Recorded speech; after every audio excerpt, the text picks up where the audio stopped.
Ar tau patinka, ar tau gera širdelė, kai aš prižiūriu broliuką? Labai. Taigi tu mano Saulytė, kuri padeda auginti broliuką didžiausią. Padėjėja. Kokia tavo didžiausia šeimos svajonė? Ką tu norėtume dar? Svajonė? Didžiausia, aišku, kaip visą laiką namą turėti, kur galėtų įsitekti 4 šeimos nariai. Gal dar vienas ateity, dar 5 doriukai, tai yra foksterjerai, pasiūtę šunys.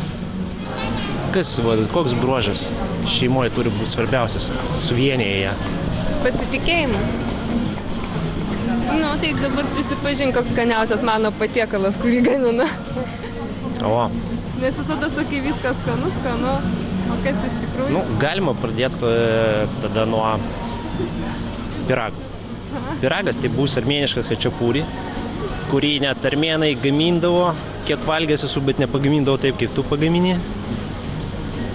Po to plovas, kuris irgi yra nelietuviškas, aišku, bet irgi antro tokio niekur nesu, net virimo būdo tokio nesu matęs. Pavaiva pati sakyk, viskas patinka, ką tik gaminėjai, kad ir naujo kažką, tai vis tiek viskas skanu labai. Mamyte, kaip tu jautiesi būdama 2 vaikučių mama? Labai laiminga, nes turiu 2 Saulytės pačias gražiausias. Viena didelė, kita mažytė.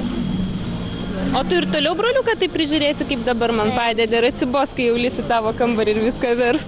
Gal ir atsibos, bet padėsiu prižiūrėti. Padėsi? Man tai įdomu, kaip bus, kai pradės viską laužyti.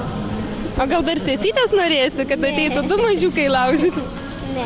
Nenori niekaip, sesytės neįkalbėsim turėti mažos.